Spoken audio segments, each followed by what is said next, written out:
What's up, everybody? Master Dave here. This is Warrior Wisdom Wednesday, episode number 3. Our topic today is cut through the middle. And I'll explain what that means in a second. By the way, please go ahead and like and share down there. Subscribe to my channel. If you're on YouTube, it's House of Warriors.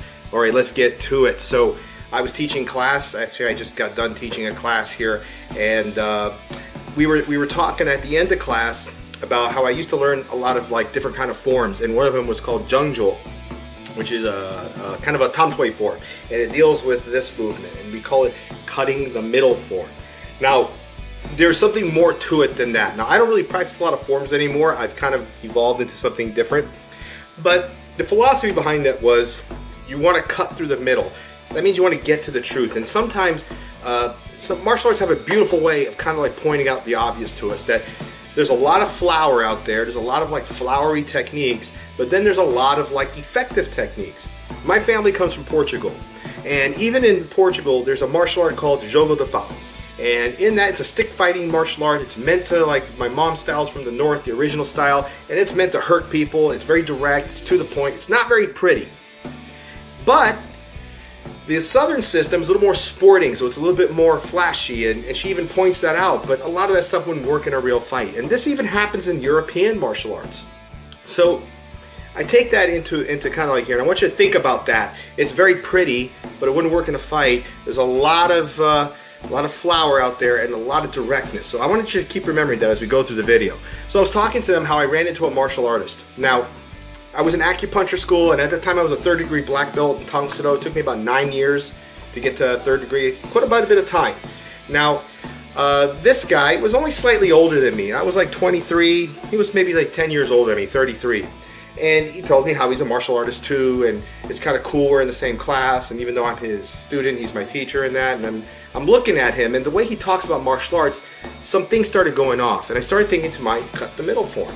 So I look at his information. I found his website, and it said like that he's a master of, not just proficient, but a master of judo, karate, kickboxing, jiu-jitsu, Brazilian jiu-jitsu, judo, and it just went on, Shotokan, karate do, and it was like all this redundant stuff. Now, I'm going to tell you, back in the 80s, I remember this specifically as marketing, they would say, if you do anything like kicking, say it's kickboxing too, and just make a whole laundry list of things that you really don't do, but it's impressive to people. But we're more educated now, and in reality, I started thinking here, and I'm thinking, if this guy's 33 years old, it takes at least 12 to 14 years to master one system. I know that for a fact because it took me 13 years to be considered a master of Tang Soo Do, and even then there was still more to learn. So how is he a master, not proficient, not a black belt this, but master of 10 arts? Theoretically, I could master one system and be able to master something else quicker that would be similar. Like if I did Tang Soo Do, mastering something like Taekwondo wouldn't be very hard, or mastering something like kickboxing would not be very hard. They're very similar. But to be a master of, say, Shotokan, and then to say I'm a master of Jiu-Jitsu, just doesn't make sense.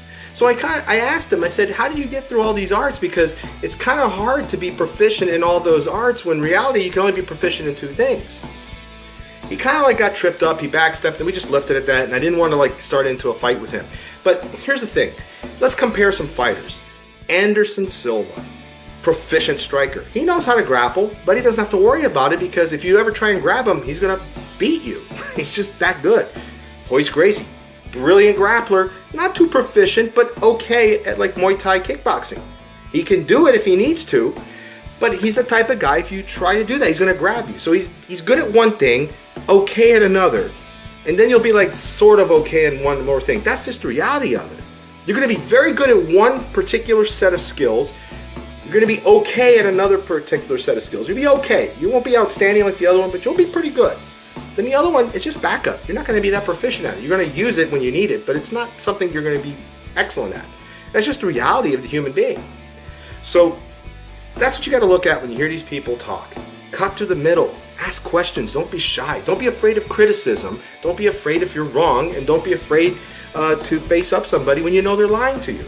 That's the whole truth about it. Now, what I got about the Portuguese staff, direct and to the point, but not pretty, right? My mom's system, I mentioned that. The southern system, very flowery, very flamboyant, but very pretty to look at, but we know not very effective. Now, you heard the old phrase, the truth hurts, right? There you go. It's not pretty, but it's effective. It's the truth, and it hurts. It hurts the other person, and you get hurt too when someone tells you the truth about something, and you get defensive a little bit. But then the other system, very flamboyant, always tells you a story, always kind of get to the point, and you're like listening like this, just get to the point. So like this video, right? I'm just kidding. All right, so that's our video of the week. So I hope you all got something out of it. Cut to the middle. Think about that. There's a lot of stuff out there. There's a lot of noise. We want to cut through the noise, get to the heart of the matter, and understand it. That's it, guys. I'm Master Dave. I'll see you next week on Warrior Wisdom Wednesday. Check out our other videos. Have a kicking day.